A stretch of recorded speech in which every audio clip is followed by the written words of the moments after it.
I'm Greg Franklin from Aberdeen, and I do have a few notes to go from that else I'm standing in front of the group. Anyway, thank you for the good you're doing for people, and I think there are a lot of good bills on the docket this year, and it's good to see some good things that will benefit the people of South Dakota. One that I had some questions about was HB 1199, which is removing collective bargaining rights for Board of Regents employees. And I don't see that this bill does benefit any particular group of people in the state or solve any problem that is currently a problem in the state. And so I express my opposition to this bill. Also, I think that this bill has the potential to reduce higher education's effectiveness and perhaps remove, and it looks like it would do this, remove faculty voice from the process of deciding what programs are offered in higher education. And those same faculty that would have their voice removed are the ones who are the experts within those areas of study. We've gone through extensive education for that purpose. So the question is, who would this bill benefit, if anyone? The more I look into it, it looks like it might be somebody who has kind of a personal dislike for professors or faculty members because of an experience from a small group of professors who may not have maybe acted the way they should from one program, from one school and one university in the state. Therefore, it seems like there's sort of a personal dislike, and that's why this is being introduced to the board of professors. Anyway, my question again is, who would this bill benefit, or what is the problem that this bill would solve? And it's for the representatives. Thank you, Greg. Who wants to start? You want me to pick? Dan?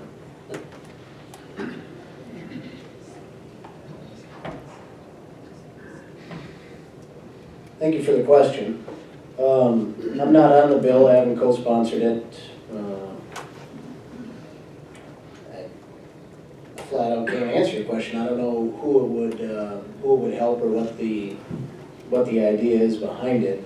I can tell you right now that there's a state law that prohibits all public employees from striking. It's a criminal then to strike.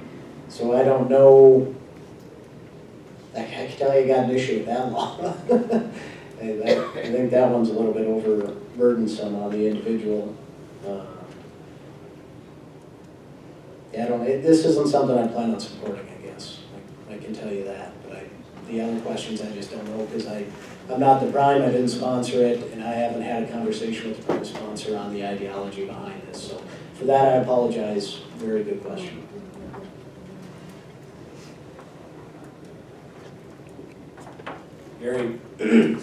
Very briefly, as of now, I probably would lean towards opposing this measure.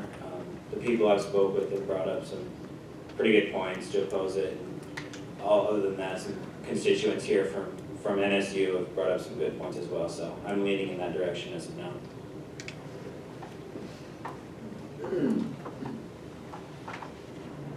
I did sign on to the bill, and to me it was a statement. It was a statement made that maybe we should take a look at some of the classes that we're teaching in our colleges and the direction that we're moving our students. I think that what's been happening in some of our schools is that the students are being told what to think instead of taught how to think. And so the what to think has become the questions on the tests, and the answers are expected for the students to regurgitate what is told to them. And I don't happen to think that's right. I can give you a point in I guess, a scenario.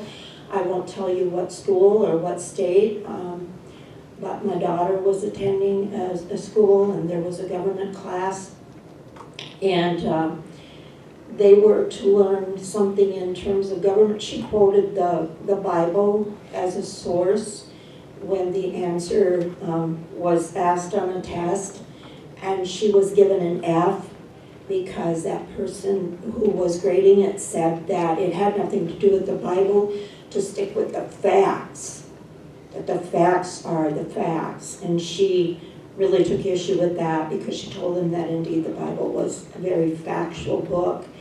The professor finally gave her a D. So I think we just need to make a statement sometimes and and make everybody accountable for what is being taught in some schools in our country. Thank you.